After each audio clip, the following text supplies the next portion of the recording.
Hi, I'm Marty Schupak. Welcome to this live stream for T-ball. If you're a T-ball coach, if you're involved in a little league as a commissioner or president of a little league, welcome. If you're just a parent of a T-ball, welcome. We're going to divide this up into three sections. The first section, I'm going to go over a number of drills, and I'm going to give you my thoughts on how I believe you should do things. And I might want to add, I'm going to give you different philosophies. If you're a coach in T-ball or you're just getting started in youth sports, I don't want you to just acquire Marty Schupak's philosophy. I don't want you to just acquire your high school coach's philosophy. You develop your own coaching philosophy. What you should do is take bits and pieces from people that you respect and that different things that they have convinced you that will work on the field or you've seen work on the field. I can't tell you how many times when I first got into coaching, I called up and I spoke to a coach and I asked to shadow him through a practice in a game. In particular, I could tell you when I began coaching soccer, I knew nothing about it. And I went to the local high school. I spoke to both the junior varsity and high school coach, and I shadowed each of them. They were very nice on the sideline and in a couple of games. So you want to develop your own philosophy. Then I'm going to go over what I think are three of the biggest problems in youth sports. There are loads of problems. I'm going to touch on three. And then I'm going to have an advanced technique, I guess you call it, for all you coaches or parents that are going to continue in baseball or softball. I'm just going to go through quickly how I run a batting practice that I developed over the years, how I try to make it efficient. Okay, I'm going to lower the microphone so you can see the drills. The first drill I'm going to show, and this has to do with throwing, it's called the ball drag drill. And as you see, the players are sitting down, and what they're going to do is they're going to have the ball in front of them, drag it to their side, okay, and then they're going to come up with it. Let me just pull this off. I'll hold it up close, and they're going to throw the ball, okay? Now, what we're doing here is a couple of things. They have their fingers on top of the ball, and you just want to see how they do it on their own. You can demonstrate it once, okay? And the benefit really of this is that we're kind of separating parts of the body with the throwing technique, and we're breaking it down, okay? So that's the drag ball drill. It's pretty simple. It's good. You can have them throw into space. Let me get into the next one. This is a drill I call the four square step and throw drill. And what I do is I took some oak tag, as you see here, and it's a bit of work involved. You don't have to do it. I decided to do it one year and it worked pretty well. And I kind of took a utility knife and I hollowed it out. I left like a 3 or 4 inch border here. And I set it up where I believe where the player's legs should go when they throw the ball. Okay. You could use smaller paper, but I thought that the oak tag is really good. It's not an exact science, but keep in mind every player will have a different step, okay, size of a step. What I did is I did this and I had the players do this without a ball. Very important, okay? Okay, and what the benefit is, we're giving players a sense of where their feet should be when they are throwing the ball. After you have the player do it without the ball, you could give them a ball and have them throw it. Okay, keep in mind too, when we're talking about throwing, with young kids, T-ball and a little above, I always like to have a target. So if you have a bucket of balls and you have a drill where they're throwing it against the fence, and if they're throwing it against the fence, you have to check with your league if they're allowed to do that, or throwing it into space. I like to put out a cone out there or some sort of target. And the reason being is it steadies the head. And when the head's steady, the ball won't go as wild as if the head is just wandering, okay? They have something to focus on. They're not going to hit the cone, but they have something to focus on. While I'm talking about throwing, remember that, and I've said this before if you followed me, make sure you separate skills.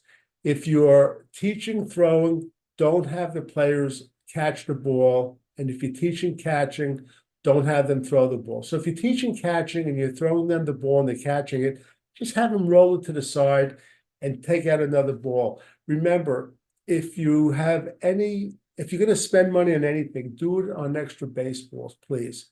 Okay. Let me get to the next one. Before I do, make sure I have a couple of notes all around. If you see my eyes wandering, you always want to have a parents' meeting at the beginning of the season. And this next hint is throughout your coaching career, every year reinforce this, that the parents should have an updated eye test and hearing test on their son or daughter. It's very, very important, okay? This is a simple drill where I took a roll of blue masking tape and as you see here, I ran it across the fence, okay? And I would have the players line up with a bucket of balls, and I would, right before they threw it, I would either yell over or under. If I yelled over, they had to try to throw the ball over the blue tape. If I yelled under, they had to throw it under the blue tape. Keep in mind, as I just said, leagues have different policies when it comes to the fence. T-ball, you want to use the soft covered balls. And you don't have to just keep the T-balls. I've invested in beanbags, yarn rolls, hacky sack items. So you could use all sorts of different items. Okay, so again, this is what I call the high-low drill. All right, I'll hold it up a little bit closer. Okay. The other thing I want to point out, if you're coaching T-ball, it's so important how you approach it. And keep in mind that around the country, I've seen the T-ball ages go from 4 to 7 years old.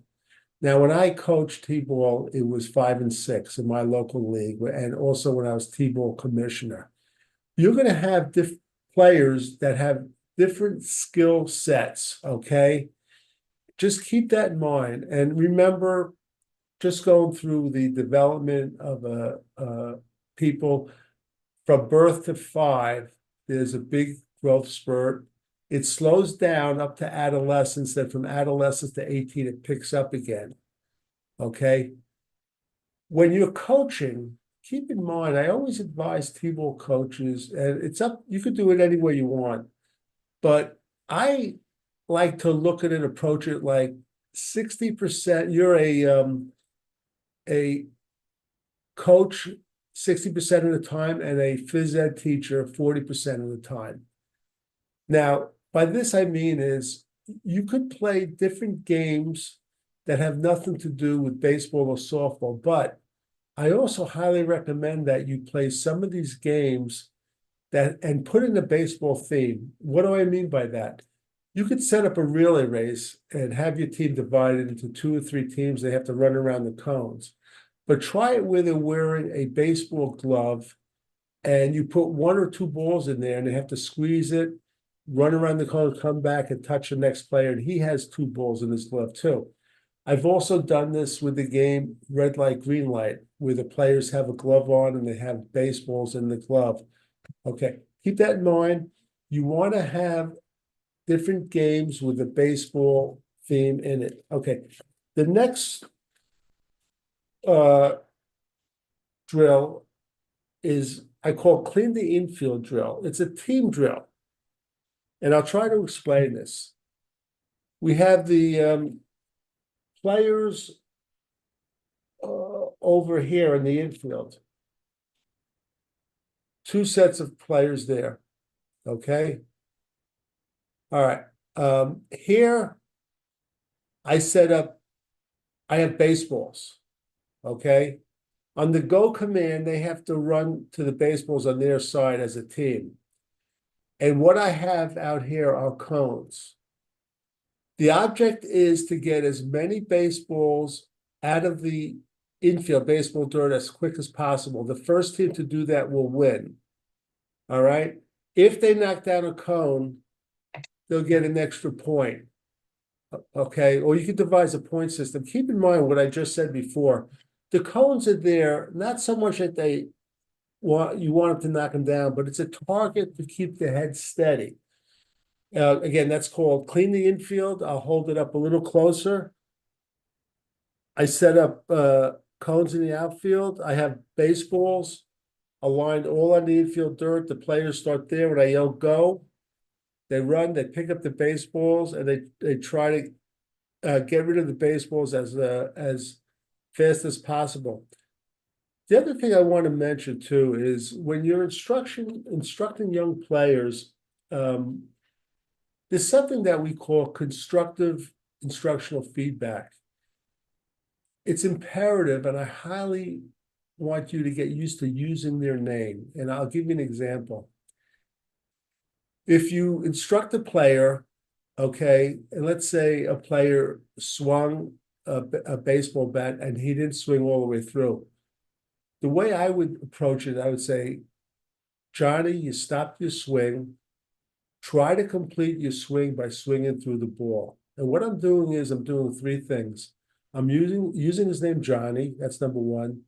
Number 2, I'm pointing out what he did wrong. And number 3, I'm pointing out what he should be doing right. Okay? It's the same thing as if I say to someone like, Mary, way to watch the ball go into your glove. If she's doing something right, I'm using her name and I'm reinforcing what she did right. Okay. So keep that in mind when you instruct the players. And if you can't remember that, just remember that always use their name if it's individual instruction.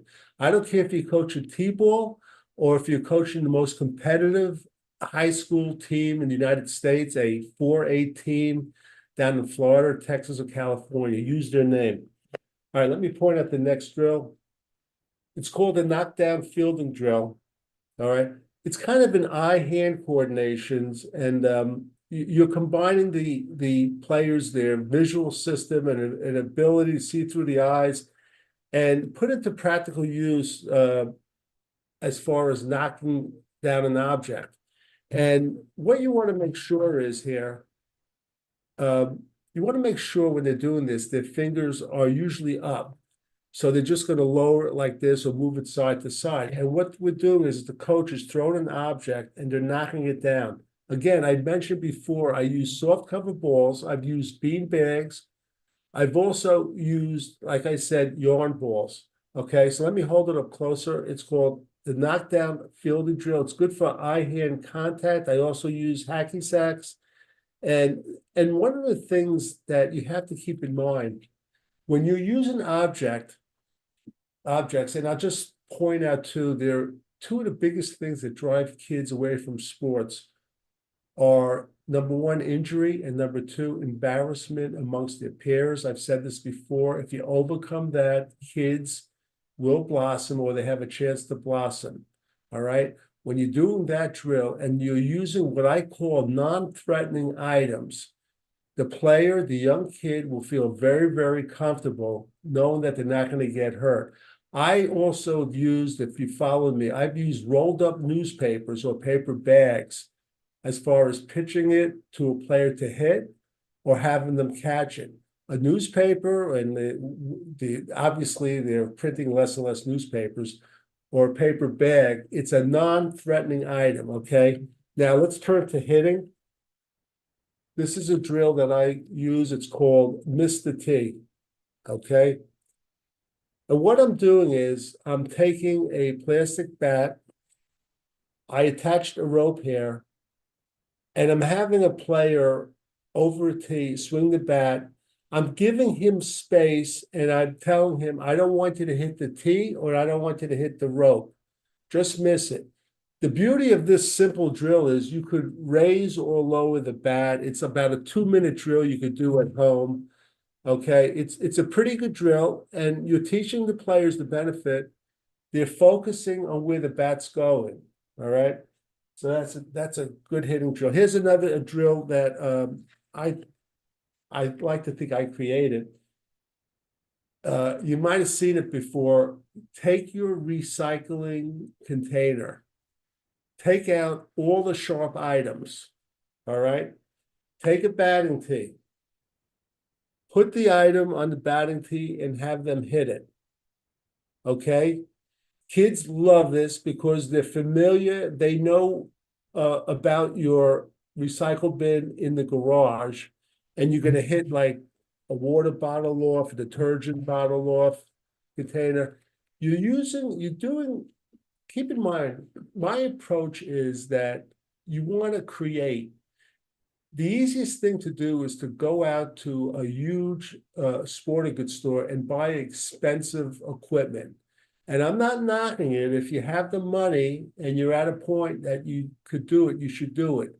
But to me, it's so important that you try to be creative using household items and figure things out. Help your son or daughter figure things out. These are things that will resonate and stay with them for the rest of their lives. And I always tell the story how when I was young, I was bothering my father. We lived in a residential house outside of New York City. I wanted a basketball rim on our driveway. He didn't go out and just buy one. What he did was we got a piece of plywood. We got a 4x4 piece of wood. He had me dig the hole in there. He had me treat the wood every night for like weatherproof. And then he's the one that really screwed in the rim. But the point is, it was something that we did together, and it's something that I'll never forget as long as I live. It was a great memory. And I'll tell you, that darn basketball rim, it lasted for like 30 years. It was only a big hurricane that knocked it down. All right, so that's the recycle bin drill. It's a creative drill. I want you to be creative. And again, what I tell all coaches, and I've done clinics around the country, any drill that I share with you, if you could make it better, make it better. There's no royalties on creativity. The next drill is another hitting drill. It's a fun drill. It's called a tennis racket hitting drill. And what I do is I take an old tennis racket. The player uses it as a baseball bat. I have a 4-inch cinder block, okay? I bounce a tennis ball. Now, this is showing going to the side, but what you want to do is bounce the tennis ball. It goes up, and on the way down, the player or your son and daughter hits it. It's a fun drill, and the fun part about it is you're creating a lot of possibility for success, and they're hitting the ball really far. Just a point of interest for safety. When you bounce it down, move back quickly, okay, because you don't want to get a face full of the tennis racket. So this is the tennis racket hitting drill. When kids are older too, I put into effect that a drill I called the tennis racket home run derby, where I'd pitch the ball to kids and they'd hit the ball over the fence. A lot of kids, when they're 10, 11, and 12, will never experience hitting a home run.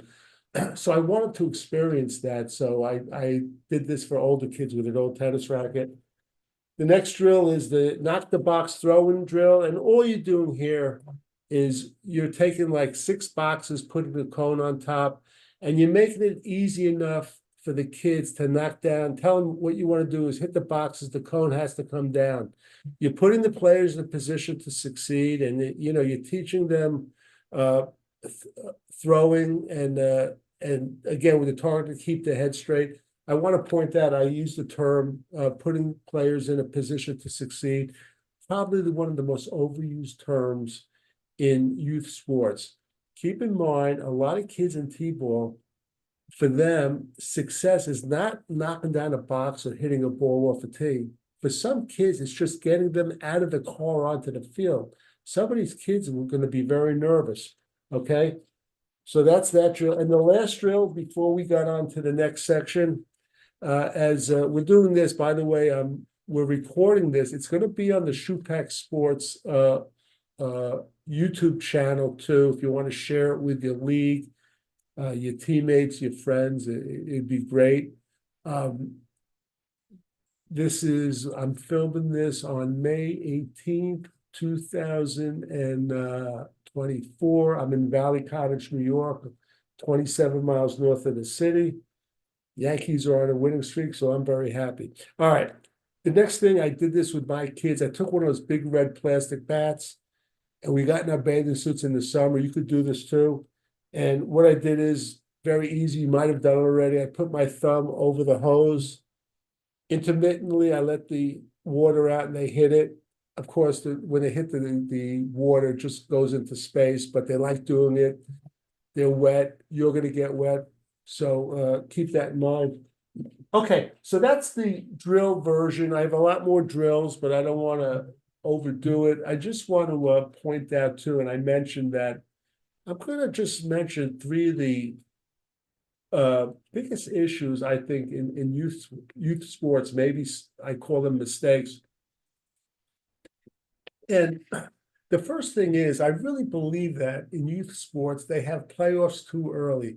I don't understand why leagues encourage playoffs for 8, 9 years old, when it just becomes a game or 2 out of 3 games of who throws less walks or who has less walks. I encourage you, if you're involved in your league, don't have playoffs till they're at least 9 or 10. And listen, I get feedback that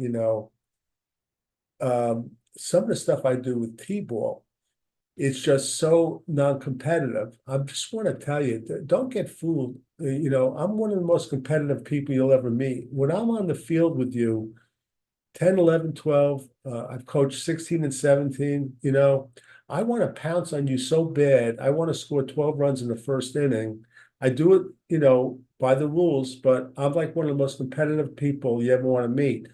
But there's a time and place for competition. When you're in T-ball, when you're instructed, when you're a level above T-ball, you don't have to be overly competitive. Another saying is you don't want to overcoach and underteach. I promise you, if you're coaching, you're going to have your time and moments when it's going to be incredibly competitive, and you're going to have pressure situation. And you'll remember, I remember when that guy I saw, he did that clinic on the internet. He said, enjoy T-ball, make it non-competitive and make it fun. Now, another thing in T-ball I want to point out too, I did something where before I'm going to get to the 3 points in a second. I put down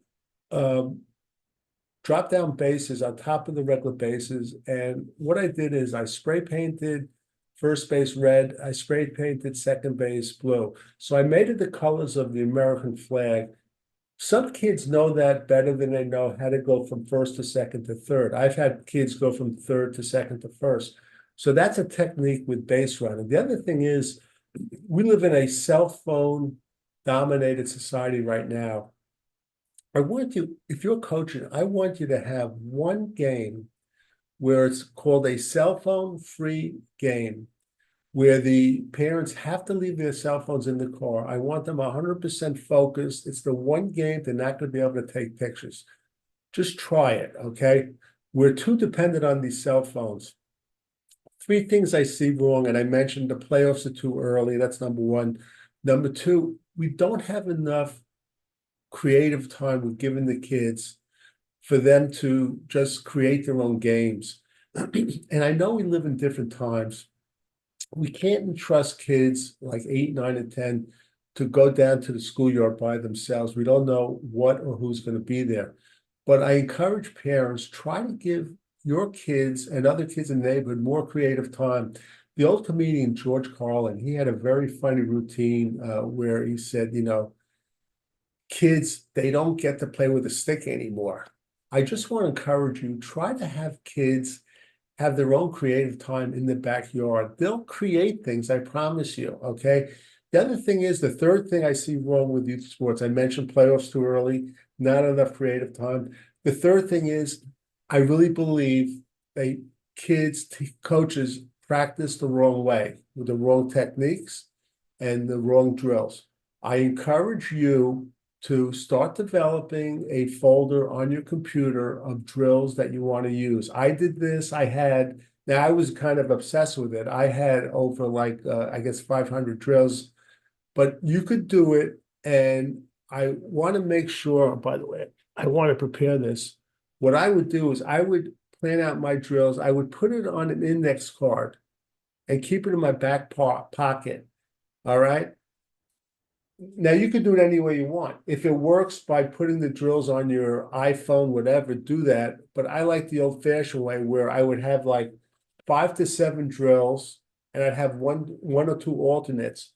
Spend time focusing on practices and drills, and keep in mind that that's where the kids will learn about the game. And keep your practices short, okay, as you move away from T-ball. I never practice more than an hour and a half. And one of the things you want to do is you want to practice situational baseball, situational softball, but you also want to go over the game before.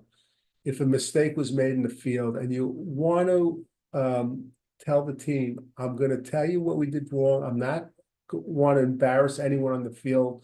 It's a learning moment. You want to always do that. Okay. All right. I'm going to get now. For all you people that are going to advance and go to the next level, I'm going to show you how I ran batting practice quickly, okay? And if you want to improve it, you can. All right, I'm going to hold this up and I'm going to try to describe it. First thing you want to do with your league is you want to make sure they have an L screen. Very important. And the reason being because I moved to the base of the mound to throw batting practice. Now, also, I have 2 5-gallon buckets. I put one behind the pitcher's mound and one behind second base. What I tell my team is that when you field the ball, you don't throw it to first base. When I run batting practice, it's batting practice. It's not fielding practice, and it's not run the last one out. So if a ball's hit to the shortstop, I want him to toss it to the bucket behind the pitcher's mound. If it's hit to the outfield, roll it over to the bucket behind second base. The other thing I want to mention too, before I go on, it's a good habit, even in T-ball, when you make sure you're the first person there. I always arrive to practice 10 to 15 minutes early. I want to be the first person there. As the kids show up, give them a number. If you have 12 kids, the first one there is number 1, second one number 2, and so on. Okay. This is how you'll run the drills in T-ball. But I carried it over when I started coaching older kids. As they came to practice, number 1, that number 1 person, when we have batting practice, he's up first, number 2's up second, and so on. And what this does, it does a few things. It gets kids to bother their parents, annoy them, to get them to practice early because they want to bat first or second or third. That's number 1. Number 2, you're going to have some parents that say they're going to be late because they have karate, they have piano lessons and such. What I found is if you run creative practices, run a good batting practice, you'll see that those parents they'll readjust the other schedule, the piano lessons, the karate, just to get their son and daughter to your practice. Okay. So what I do is this. So let's see. We have the buckets. All right. We give the kids a number, 1 to 12. What I do is I'm a big proponent of bunting. I set up 2 cones right there in the third baseline. The first 2 pitches, the player has to bunt the ball going through the cone. If they bunt the ball going through the cone, they get an extra swing. If they bunt the second one, they get 2 swings. So every player that has, let's say, I tell them we're going to have 7 swings a year at bat.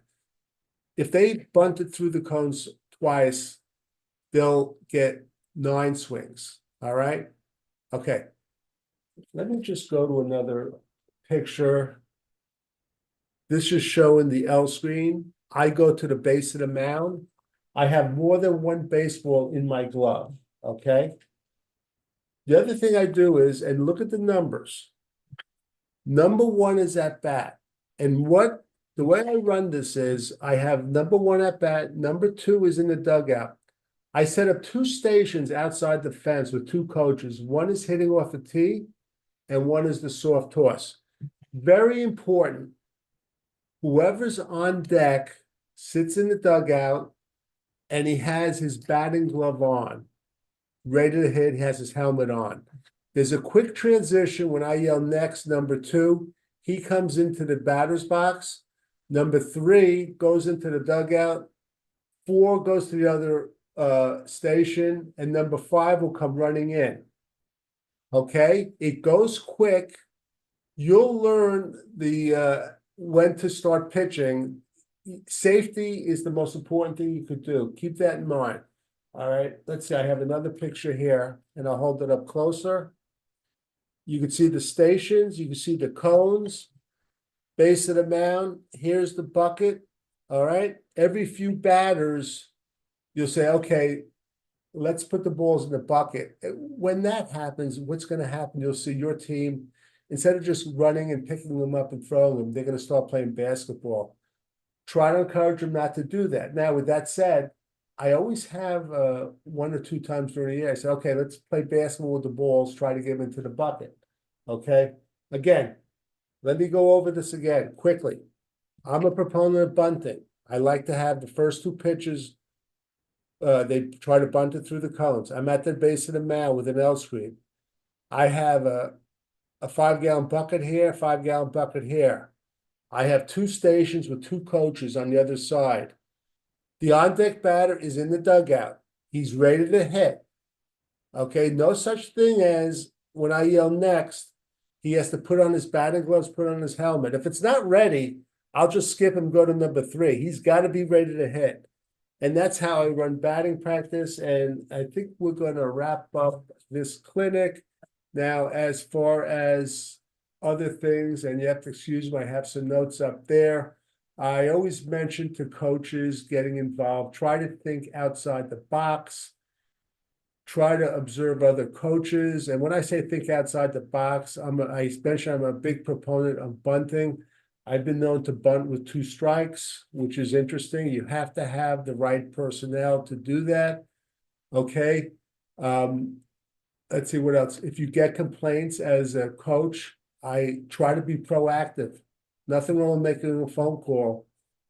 Mr. Jones, is something on your mind? You seem like something's on your mind. You do that, he's going to let it out, but just be proactive if you think there's some complaints coming. The other thing I didn't mention, I just see a note that I made. 2 things. Try not to use running as a punishment, especially when kids are young. In fact, reward kids with running. You know, we're in a society where we're brought up, all our coaches made us run when we did something wrong. If the kids do something right, have them say, hey, look, you did something, you were great doing that. Let's take a victory lap around the infield. And you as coaches, no one's stopping you. You could do it with them too. Okay. The other thing is, and the first few drills were on throwing. If a player has an older brother or sister, they're generally going to be ahead of other players. the biggest problem that you have coaching young kids is that the young player that has a friend, if that friend is throwing and hitting better, it's going to be bothersome, not to his friend, but to the parents. You have to tell the parents that kids advance at different stages, at different patterns, at different levels. I've seen kids develop very, very late. And I've seen kids develop into good ball players. I remember a basketball player, he didn't develop till he was like 13 or 14. You couldn't keep him off the court. He started practicing like 5-6 hours a day. But when he was young, I mean, in my team, he was like the last player off the bench. Okay, as far as products, we're going to wrap this up. If you're coaching T-ball, and I like to do this, and listen, don't run out and buy it if you don't have the money. Let's start with this one, T-ball skills and drills. Good book, a lot of pictures, has like 35 drills, very creative. You could go to your local library, tell them, listen, you want them to get the book. Don't let them tell you that they won't get it because it's self-published. I self-publish all my books. They'll get it if you press them. T-ball drills. This book has 110 drills, has pictures. I got a lot of the drills today from this book.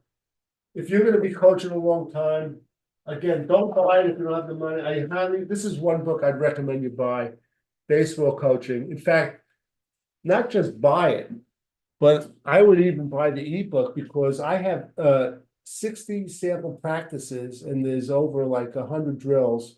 And I put together the book in such a way that if you go to the sample practices and you click a drill, it'll take you right to that drill on the ebook. So this is the one book I'd say it costs a few bucks. You get it at Amazon, but I highly recommend it. I want to thank all you leagues or whatever commissioners and everyone who attended this. I am going to put it up on the Schupak Sports